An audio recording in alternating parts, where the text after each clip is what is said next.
Hi ma'ams! Ngayong araw nga pala, yung schedule nga namin ng pagpapa-enroll ko nga dito sa dalawa kong anak. Bago nga sila makapag-enroll ay kailangan nga din muna nilang mag-exam. Kahit nga po nasa FLG at may mga honors itong mga anak ko ay kailangan pa din nga pong mag-exam. Ito nga si Kuya Jiro at si Banining ay akin nga din munang pinag-aral kahapon. Baka nga ako mahirapan sa exam. Abay, ang sagot nga sa akin ay wag na daw nga ni at kayang-kaya na daw nga ni nila. Abaw! Ay malakas din ang fighting spirit ay baka nga ni alam na niya ang exam kaya hindi ko na din nga pinilit, masama din namang pilitin natin dahil baka nga naman may stock knowledge din nga si Kuya Jiro. So ayun na nga, kung napapansin nga ninyo na sunod-sunod na nga ni ang pagdadala ng prutas dito sa amin. O mga nakarang araw nga ay talaga naman tumambak din nga dito sa amin ang lansones. Aba ay nautay-utay ko din nga naman tapos may pinagbibigyan din nga kami kaya ayun naubos na din nga ni. Noong kinagabihan naman na nanggaling nga ako sa meet and greet ay pagkadating ko nga ay ito namang isang eco bag na punong-puno naman ng rambutan ang nandini sa bahay. Medyo kumunti na din nga itong rambutan na ito gawa na meron na din nga akong pinagbigyan.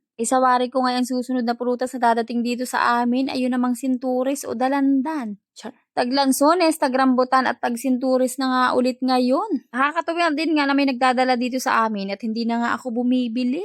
Alam nyo, ganitong mga prutas lamang naman talaga ang gusto kong itanim kung kami nga ay magkakaroon nga ng kapirasong lupa. Dahil pinapangarap ko talaga na kapag nga ako'y tumanda ay gusto ko nga ay sa farm kami nakatira, yung sa bahay kubo baga. Ay naku po, hindi pa naman ngayon natin matutupad yun at malayo-layo pa talaga at mahaba-haba pang ag-agin bago nga namin makakamit yun. Pero syempre, hindi naman tayo nawawala ng pag-asa dahil habang buhay ay may pag-asa nga ni. At heto na nga at dahil tanghali na nga ni nagising ang first son ay ako ngay mag-iimis muna din sa aming lamesa ay kitang-kita nyo ang nagmarkahan na din ang mga dumi at alikabok ay nagsama-sama na. Nung ako na din nga kaagad itong basahan at ayan nga't inutay-utay ko na nga punasan. Di na nga muna ako gumamit ng winiwisik ko din na surface cleaner at paubos na nga na itinitipid-tipid ko na. Dahil Agosto nga ni ngayon ay digay meron tayong kasabihan na kapag Agosto ay tagkiriwi kaya tipid-tipid nga muna kapag Agosto. Hindi na nga ni pala kami pupunta ngayong umaga sa school. Gawa nang yung aking ang kumara ay nag-chat sa akin. At ang sabi nga niya ay sasabay siya kaya naman sa hapon na nga kami pupunta. At ayun nga dahil hindi naman ako nagmamadali ay hayahay na lamang muna at ako nga pala ay nagkape na din diyan. Eto nga binibili na ito na tinapay ni daddy ay masarap din nga ning isaw-saw din sa kape. Meron talagang pagkakataon na kapag ako'y nagkakape, ako nga'y napapatulala. Nararanasan niyo din ba yun mga moms na kapag kayo nga ay napapaungkot ay bigla na lamang kayong napapatulala? Kung hindi pa nga ako tinawag ng aking anak ay hindi pa nga ako maiingli. Tinatanong nga ni Kuya Jiro at ni Banining kung kami nga daw ay lalakad na ang sabi ko nga sa kanila ay manood muna sila ng TV at mamayang hapon pa nga kami pupunta ng eskwelahan. At ayun nga pagkatapos ko nga magkape, ay lumabas na din nga muna ako din at kahit tanghali na nga ay ako'y magwawalis muna din sa aming harapan. Medyo may katagalan na din nga pala na hindi nga ako nakakapag-vlog na ako'y nagwawalis din sa aming harapan. Ay baka namimiss nyo na nga itong harapan ng bahay namin ay kaya naman ngayon ngay magwawalis ulit tayo. Dalawang araw din nga pala ako nagpahinga ng pagwawalis gawa ng wala pa nga ning mga dahon diyan ay akin nga munang pinadami ang lagbak na dahon. Tapos na rin nga ang taglagas kaya naman hindi na nga ako nakakapagwalis ng madalas din sa labas namin. Gusto ko rin naman na medyo patanghali na ang aking pagwalis din sa labas namin para nga ako'y maaraw-arawan. Dahil kapag nga ako'y naarawan at napawis-pawisan ay dun nga lumalakas ang aking katawan. Mas lalo na nga akong ginaganahang magtrabaho at kapag napasinta pa nga ay halos hindi na nga ako huminto at talaga naman tatapusin ko lahat ng aking ginagawa. Pagkatapos ko namang magwalis nga din sa may harapan ng aking tindahan ay nakita ko nga na itong mga damo din na medyo malalago na ay eto nga't akin na din ngang inumpisahang bunutin. Dahil ilang araw na din nga nag-uulanin tuwing gabi kaya naman ayan nga't sobrang lambot ng bunutin na ring mga damo din. Hindi na nga ako gumamit ng mga dulos-dulos at talaga namang kayang-kaya nang bunutin ng kamay. Eto nga pagagamas ay isa din nga sa gustong-gusto kong gawin. Mas lalo na nga kapag ganito nga umulan ay malambot din naman niyang gamasin. Nito nga mag-ulanin ay maganda din nga sana magtanim ng mga gulay-gulay kaya nga lamang ay ito nga aming lugar ay puro buhangin. Pero naisip ko din naman na bakit nga sumisibol yung mga damo ay di yung mga gulay ay baka sumibol din kahit mabuhangin nga itong lugar namin.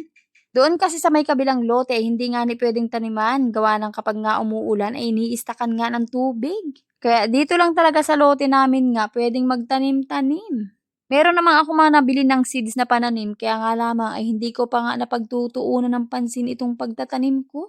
Mga ilang minuto lang naman ako dining nagamas-gamas at ako ay nagpahinga na din gawa ng medyo mainit na nga ang sikat ng araw. Ang sabi ko nga itutuloy ko na lamang ang mamayang hapon. At ayun nga at fast forward na nung mag-aalauna na nga ay pumunta na rin nga kami sa school. Niyakag ko na din nga pala itong dalawang bata at sabi ko nga ay huwag kakabahan at baka nga kako walang maisagot kapag kinabahan. Dahil kainitan-kainitan nga ni, eh, hindi na kami nag-commute ng mga bata at kami nga ay nagpahatid na lamang dito kay daddy. Habang daan nga ni, tinatanong ko nga si Banining kung siya ay kinakabahan. Ang sabi nga sa akin ay hindi daw nga ni siya kinakabahan at madali lamang daw yung ipapagawa sa kanila. Aba ay katulad din wari ito ni Kuya Jiro na malakas nga ang fighting spirit. Char. Meron naman nga akong mga tiwala din sa dalawa kong anak na masasagutan nga na yung exam nila. Ako nga'y nagtataka din nga dito sa dalawang anak ko ay hindi ko nga ito nakikitang nag-aaral sa bahay namin. Gugulat na lamang din ako talaga na may mga honors din nga itong mga ito ay palagi kong nakikita na puro cellphone lamang ang hawak. Paano nga baga ay may mga diskarte itong mga anak ko, hindi na nga ni sila gumagawa ng mga assignment nila sa bahay, ginagawa na nga ni daw nila sa school. So ayun na nga at nakarating na din nga kami dito sa eskwelahan at ito nga't naglalakad na nga kami papunta sa loob. Noon ako na nga puntahan itong ang classroom ni Kuya Jiro ay wala pa nga ni dito si Madam kaya naman binalikan ko nga si Banining at si Banining nga muna ang aking inuna. Habang kami nga ni Banining ay nandito sa labas at naghihintay nga ni kaming tawagin ni Madam ay tinatanong ko nga siya kung siya'y kinakabahan. Abay, hinampas pa nga ni ako at ako daw nga ni ay tanong ng tanong ay pagkakulit ko daw nga. Bakit nga baga ganun ano kapag may ganitong mga pangyayari ikaw pang magulang ang talagang kinakabahan para sa anak mo? Maya-maya naman nga ay pinapasok na din nga kami ni Madam tapos binigyan na din nga si Nini ng babasahin tapos lumabas na din nga muna kami ng kumare ko. Mabilis lang naman natapos si Baniling at ito nga't si Kuya Jiro na lamang ang aming iniintay.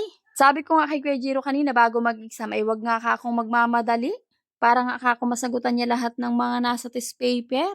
Nabot din nga si Kuya Jiron mahigit isang oras ng pag-i-exam. Kami naman nga ni Banining ay tamang intay lamang dito kay kuya niya. Ay siya hanggang dito na lamang po muna. Maraming salamat sa inyong palaging panonood. Ingat. Sana nga'y nakapasa itong dalawa kong anak.